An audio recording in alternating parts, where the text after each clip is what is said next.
కర్ణాటకలోని ధర్మస్థలలో మిస్టరీ హత్యలు జరిగినట్లు వస్తున్న ఆరోపణలపై సిట్ ఏర్పాటు చేస్తున్నట్లు ఆ రాష్ట్ర ప్రభుత్వం తెలిపింది.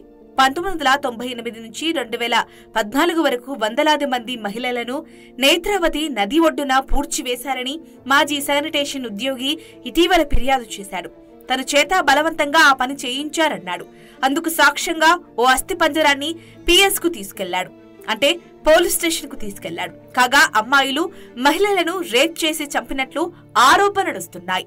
తాజాగా ఆ మాజీ శానిటేషన్ ఆ వందలాది శవాలకు సంబంధించిన 15 శవాల ప్రాంతాలను గుర్తించాడు. నేత్రావతి నది ఒడ్డున హైవేకు పక్కన వీటిని కనుగొన్నారు. 1998 నుంచి 2014 మధ్య వందలాది శవాలను పూడ్చి పెట్టాడని దాదాపు నిర్ధారణ అవుతున్నట్లు సమాచారం. దీంతో ఈ ఆరోపణలు వెలుగులోకొచ్చాక ప్రజల్లో విపరీతంగా భయం పెరిగిపోయింది. దీంతో ప్రస్తుతం ఆ 15 మృతదేహాలు కేసుకు సంబంధించి సాక్ష్యాలను సేకరించడం, మృతదేహాల అవశేషాల విశ్లేషణ, DNA పరీక్షలు చేసేందుకు సిద్ధమయ్యారు. కాగా 2010లో పూడ్చిపెట్టిన ఓ బాలిక మృతదేహంపై స్కూల్ యూనిఫామ్ కేసుతో ఈ భయానకమైన కేసు బహిర్గతమైంది. ఆ బాలికతోనే బాడీని చూసి అతనికి అనుమానం వచ్చింది. ఆమెపై అత్యాచారం జరిగినట్లు ఆ శానిటైజర్ నిర్ధారించాడు. దీంతో సిట్ ముందు స్కూల్ బ్యాగ్ తో పాటే ఆమెను కూడా పూడ్చిపెట్టారని నాతో సూపర్వైజర్లు చెప్పారు. ఇక 20 ఏండ్ల వయసున్న మరో యువతిని రేప్ చేసి చంపినట్టు గమనించా.